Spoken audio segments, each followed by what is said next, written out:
ये कहते हो आज भी कि हम वफादार नहीं है, तो जैसा का मेरे वालिद ने कहा और मैं भी कह रहा हूं कि बना दो एक ब्रिगेड, बना दो एक बटालियन। पाकिस्तान तो कुछ भी नहीं है, दे दो हमें उसमें हिस्सेदारी, ले चल के खड़ा कर दो चीन के बॉर्डर पर। अगर जितना वो घुस आया है हम ना घुस गए तो हम शहीद हो जाएंगे, लेकिन हम वफादारी से पीछे नहीं हटेंगे। यह मेरी हैसियत नहीं है कि मैं कोई सियासी भाषण दूं, लेकिन मैं इस अजीम मेरठ शहर में आज करीब 1 साल से रह रहा हूं और यहां के नौजवानों के साथ बैठता हूं। यहां चाय का बहुत शौक है नौजवानों में, तो जब मैं बैठता हूं तो नौजवानों से बात करता हूं और अपने बड़ों की, अपने बुजुर्गों की दुआएं लेता रहता हूं।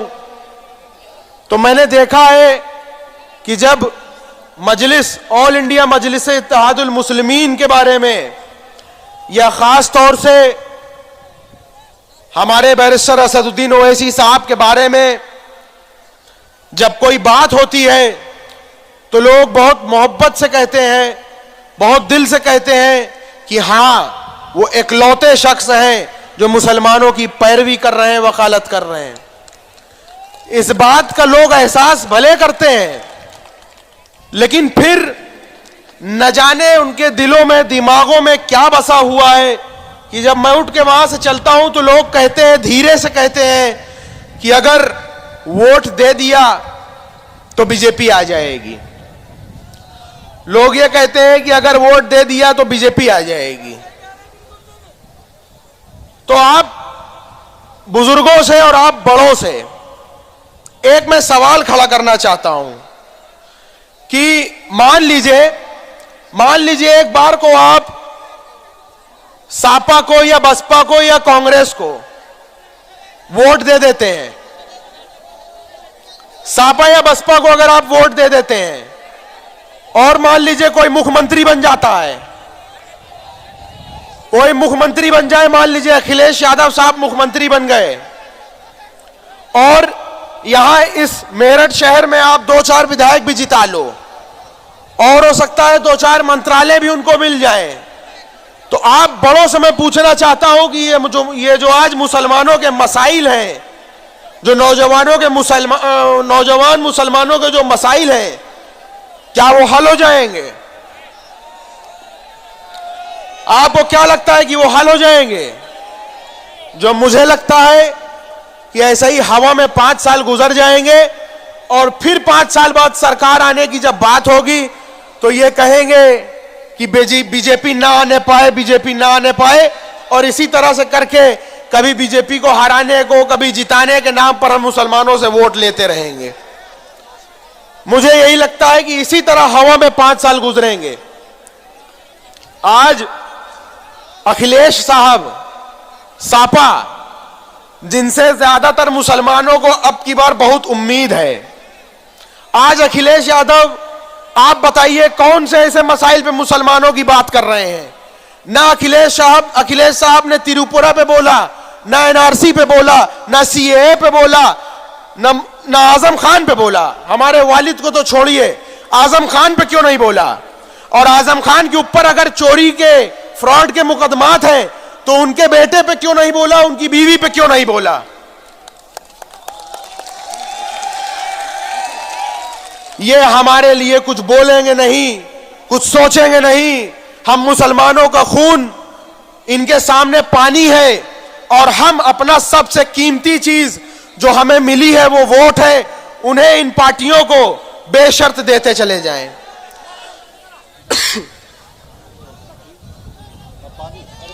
अपनी सबसे कीमती चीज बेशर्त इन्हें देते चले जाएं। हमारे बड़ों ने बेशर्त आज तक इन सेक्युलरिज्म का लिबादा ओढ़े पार्टियों को वोट देते देते इस उम्र तक आ गए हैं, लेकिन अगर अब हम नौजवान बेशर्त अपने सबसे कीमती चीज को बेशर्त इनकी झोली में डालते रहेंगे तो हम नौजवान और हमारी आने वाली नस्लें तबाह और बर्बाद हो जाएंगी। आप चाहते हैं, ये चाहते हैं कि हम इनको वोट देते चले जाएं और मुसलमानों के हालात बद से बदतर होते चले जाएं। अपने बड़ों से, जो हमारे बुजुर्ग हैं, उनसे मैं माफी भी मांगना चाहता हूं कि अगर उनको कोई बात ऐसी मेरी बुरी लगे तो मुझे माफ करिएगा, लेकिन मेरे अंदर जो कुछ जज्बात थे, मेरी अंदर जो कुछ सोच थी, उसे आपसे बयां करने आए थे। मेरे वालिद और मेरे चच्चा दो ही भाई हैं। मेरे वालिद को साबरमती जेल में रखा गया है और मेरे चच्चा का इनकाउंटर की नियत थी, झूठा इनकाउंटर की नियत थी। उनको नैनी जेल से ट्रांसफर करके बरेली जेल ला दिया। मेरे बड़े भाई हैं, उमर भाई साहब आज नहीं है, उनके ऊपर झूठा मुकदमा लगाया गया।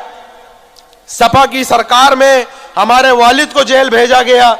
मेरे बड़े भाई के ऊपर झूठा मुकदमा लगा करके उन पे 2.5 लाख का इनाम रख दिया गया। आज ये सब मसाइल हैं, तो मजबूरियों के वजह से हमें और मेरी माँ को आज आपके पास आना पड़ रहा है। उलेमाओं से फतवा लेने के बाद मेरे वालिद ने कहा कि मेरी माँ से वो खत पढ़वाएंगे जेल से भेज करके, और मुझे आना पड़ रहा है। आज मैं बैठा होता किसी कॉलेज में, किसी किताब को लेकर के पढ़ाई कर रहा होता, वकालत की पढ़ाई कर रहा होता, और मुझे आज आपके बीच आना पड़ा अपने वालिद, अपने चच्चा, अपने भाई की गैर मौजूदगी में। तो मेरे बड़ों, आप मुझे माफ करिएगा अगर मुझसे कुछ गलती हो जाए। आपका बेटा हूं और अपने नौजवानों का मैं भाई हूं, दोस्त हूं, तो मुझे माफ करिएगा। और मेरे साथियों ने यह भी कहा कि जो आपने इलाहाबाद में कहा था वो यहां जरूर बोलिएगा। तो मैं कहीं से सियासत सीख के नहीं आता, सियासी घर है मेरा। और मैंने इलाहाबाद में भी कहा था कि मछली के बच्चे को आप तैरना नहीं सिखाएंगे। तो आप कोई मुझे ये कहे कि सियासत सीख के आया है, तो ऐसा नहीं है। मछली के बच्चे को तैरना नहीं सिखाया जाता। और मैं कहना चाहता हूं कि जब मैं बचपने की बातें बताऊं आपसे, कि जब मैं छोटा सा था और अपने वालिद के लिए चाय, नमकीन, बिस्किट उनके दोस्तों के लिए जब उनके कमरे में लेके जाया करता था, तो उनके दोस्त उनसे कह रहे होते थे कि आप अपनी पार्टी बनाइए, आप अपनी पार्टी बनाइए। तो मेरे वालिद कहते थे कि अगर अपनी पार्टी बना लेंगे तो बीजेपी को फायदा हो जाएगा। और यही सोचते हैं आज मेरे वालिद जेल में बैठ करके, और इसी बात का अफसोस कर रहे हैं और इसी बात का मलाल कर रहे हैं कि आज हमने अपना एक रहबर नहीं चुना, हमने अपना एक कायद नहीं चुना। काश कि अपना एक कायद चुना होता। हमारे वालिद के मुंह से हमने जेल में ये सुना है, और इसलिए आज आपसे कहने आए हैं कि अपना एक कायद, अपना एक लीडर, अपना एक रहबर चुन लो। आप ये बीजेपी को हराने और जिताने के मसाइल को छोड़ दो। अगर हम 22% हैं और हिंदू वोट 80% है, तो अखिलेश यादव हिंदू वोट से बीजेपी को हराएं। हम मुसलमानों के पीछे न पड़े, हम मुसलमानों का पीछा छोड़ दें। अगर वो 80% है तो जाए बीजेपी को अपने वोट से हराएं, और हमारे पीछे पड़े रहते हैं। हमसे इनको क्या लेना देना, ये हमारे मसाइल पे नहीं बोलेंगे। हमारे लोगों के, हमारे नौजवानों के इनकाउंटर करे जाते हैं, जेलों के पीछे डाला जाता है, नौकरियों में हिस्सा नहीं दिया जाता है, ये हमसे पीछा छुड़ाते हैं। तो ये जाए बीजेपी को बीजेपी के वोट से हराएं, हमारे पीछे न पड़े। यही आपके बात लेकर के आए हैं आपके पास कि हम मुसलमान, अगर वोट का समुंदर है, अगर हम 21-22% है, तो हमें जरूरी नहीं है कि हम समुंदर है तो हम नदी नालों में जाके मिले। उन्हें जरूरी है, उनके लिए जरूरत है कि वो हमारे पास आकर के मिले।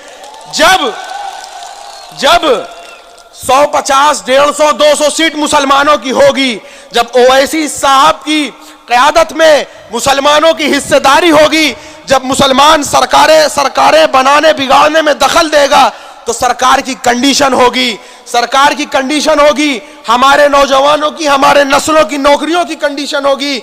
हम नौजवानों को IAS, IPS, डॉक्टर, इंजीनियर बनाने की कंडीशन होगी। ये बीजेपी को हराने जिताने की बात नहीं है।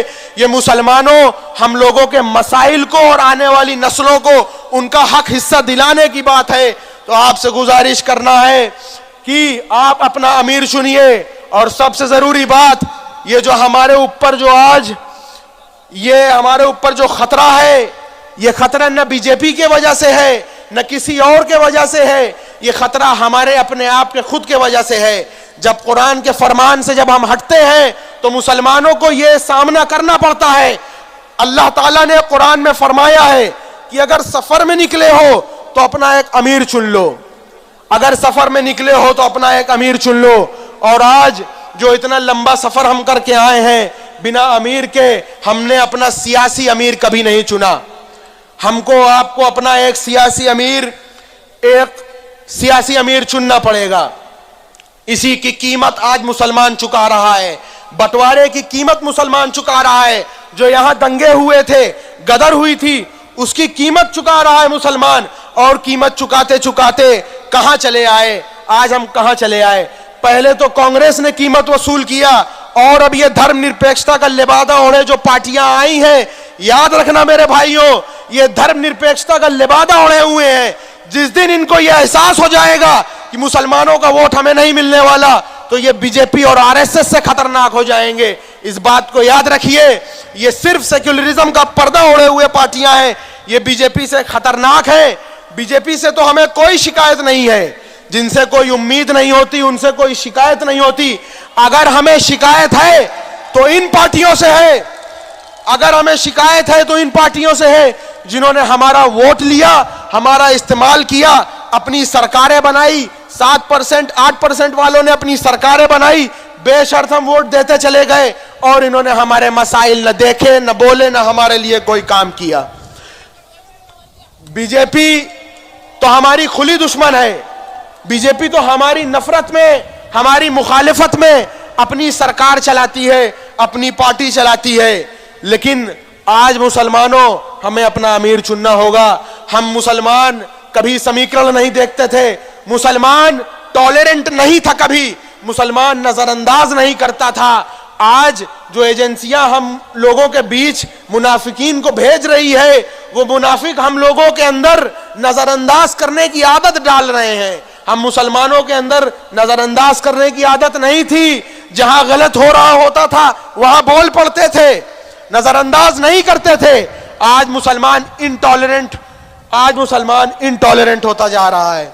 आप बुजुर्गों से और अपने नौजवान साथियों से ये गुजारिश है कि अपना अमीर चुनिए।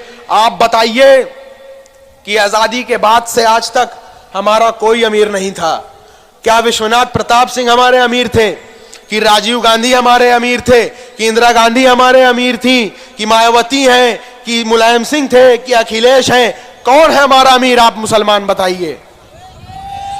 हमारा आपका कोई अमीर नहीं है, हर किसी के अपने अमीर हैं। हर किसी की जो गली मोहल्लों में दबाई हुई आवाज है, उसे उठाने के लिए उनका एक लीडर है, उनका एक अमीर है, उनका एक कायद है। हम मुसलमानों के पास हमारा अमीर नहीं है, हर किसी के कारवां के रहबर हैं, हमारे कारवां का रहबर कोई नहीं है। हमें अपना अमीर तो चुनना ही होगा भाइयों, हमें अपने कारवां का रहबर चुनना होगा। हम मुसलमानों को यह एहसास करना पड़ेगा कि जो मुसलमानों पे खतरा है वो बहुत बड़ा है। मुसलमानों के ऊपर जो खतरा है वो जात, बिरादरी, फिरके पूछ के नहीं आने वाला, वो ये देख के आएगा कि कलमा किसने पढ़ा है, वो कलमा देख करके आएगा। बिरादरी और जात और फिरके देख के नहीं आने वाला। तो आपको जरूरी है कि आप अपना एक अमीर चुने जो आपके गली मोहल्लों की आवाज को ऊपर तक ले जा करके आपके लिए हक की बात करे, आपके लिए लड़े। आप हमसे वफादारी का सबूत मांगते हैं, वफादारी का आप हमसे सबूत मांगते हैं। ऐसे वैसे लोगों को मैं कहूंगा कि आपने पूरे हिंदुस्तान हिंदुओं भाइयों में और मुसलमानों में बंटवारा ला दिया। पूरे हिंदुस्तान में आपने बाबर, औरंगजेब का नाम ले लेकर हिंदुओं और मुसलमानों में बंटवारा किया। हिंदुस्तान का जो समाजी ताना बाना था उसे आपने बर्बाद किया, उसको आपने सड़क पे लाके बिगाड़ दिया। दीवालों पे नारा लिख दिया कि मुसलमानों तुम्हारा स्थान पाकिस्तान या कब्रिस्तान। कहते हैं कि तुम्हारा स्थान पाकिस्तान कब्रिस्तान। हमारे पास चॉइस थी, हम चाहते तो पाकिस्तान चले जाते, लेकिन इनके पास चॉइस नहीं थी। हमने ये चुना है और हम इस मुल्क के वफादार रहे हैं और रहेंगे। हमारे पास चॉइस थी, लेकिन हम यहीं पर रहे और हम मर के भी यही की मट्टी में दफन होंगे। और ये लिखते हैं कि तेल लगाओ डाबर का, नाम मिटा दो बाबर का। बाबर तो एक राजा था। बाबर ने जो किया वो इस मुल्क की तरक्की के लिए और यहां की जो उसकी पॉलिसी थी उसके लिए किया, मुल्क को चलाने के लिए किया। और अगर कोई मुसलमान शराबी है, या मैं कहूं अगर मैं खुद शराबी हूं या कोई मुसलमान शराबी है, तो सामने वाला देख करके पूरे मुसलमान की कौम को ये नहीं उंगली उठा सकता कि सारे मुसलमान शराबी हैं। ऐसा नहीं होता है, ये इनको समझना होगा। और इनसे मैं कहना चाहता हूं कि आपने जिस मैदान में मौका दिया उस मैदान में हमने पूरे हिंदुस्तान का नाम रोशन किया, अपने देश का, अपने मुल्क का नाम रोशन किया। अगर आपने हमारे हाथ में बल्ला दिया तो वर्ल्ड कप जिता के लाने वाला अजहरुद्दीन हो गया। अगर आपने हमारे हाथ में तबला दिया, तो तबले का सबसे बड़ा उस्ताद अजमत अली खां हो गया। अगर आपने हमारे हाथ में शहनाई दिया तो हिंदुस्तान का नाम रोशन करने वाला बिस्मिल्लाह खां हो गया। अगर आपने हमारे हाथ में ब्रश दिया तो ये दुनिया का सबसे बड़ा फनकार फिदा हुसैन हो गया। अगर हमारे हाथ में आपने बंदूक दिया तो पाकिस्तान का सबसे ज्यादा टैंक तोड़ने वाला वीर अब्दुल हमीद हो गया। और अगर आपने हमारे हाथ में कलम दी और मौका दिया तो आपके लिए न्यूक्लियर बम बनाने वाला एपीजे अब्दुल कलाम हो गया। कहां कहां हमारा इम्तिहान लोगे। हिंदुस्तान की आजादी के बाद से आज तक हम लोग वफादार रहे हैं और वफादार रहेंगे। मुल्क के लिए हमेशा रहे हैं और हमेशा रहेंगे। और आपने ये कर करके लेकिन हमारे बीच बंटवारा कर दिया।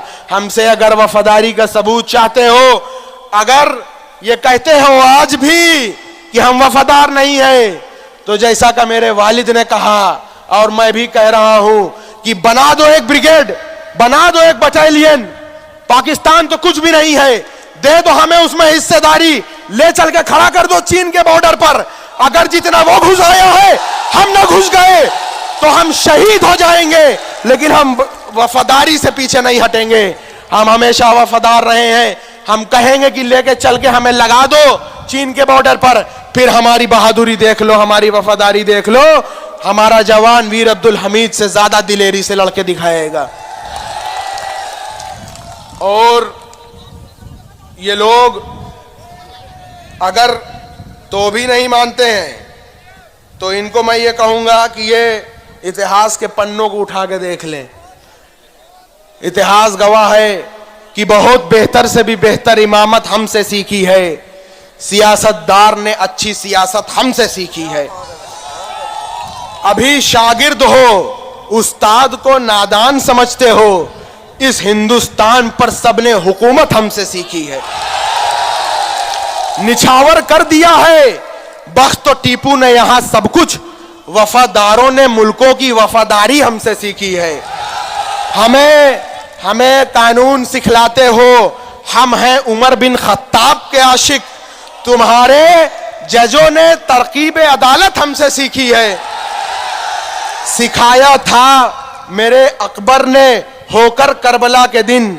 जवानों ने जवानी में शहादत हमसे सीखी है। अकेले रह के खैबर को मिटा डाला था हैदर ने। जफा की राह में बगावत हमसे सीखी है। जो तुम कातिल बुलाते हो हम मोहम्मद के गुलामों को, हकीकत यह है कि तुम सब ने मुरव्वत हमसे सीखी है। आपसे यही कहने आए हैं कि अपना एक कायद, अपना एक अमीर चुन लीजिए। मेरे वालिद यही मलाल करते हैं कि हम इनके पीछे चलते चलते अपनी जिंदगी निकाल दी, लेकिन मुसलमानों को ठीक उसी तरह से ये निकाल फेंकते हैं जिस तरह से दूध में से मक्खी निकाल के फेंकी जाती है। आप लोगों से गुजारिश है कि जब हम यहाँ मजबूत हो जाएंगे तो जैसे हमें दूसरों के पास जाना पड़ता है, इंशाअल्लाह दूसरे हमारे पास आएंगे और हमारी सरकार में हिस्सेदारी होगी। यहां पर हमारी हिस्सेदारी होगी और जब यहां से शुरुआत होगी, बिहार में शुरुआत हो चुकी है, इंशाअल्लाह ताला वक्त दूर नहीं है जब हम अपनी हिस्सेदारी, अपना हक खुद से लेने लायक हो जाएंगे। बहुत बहुत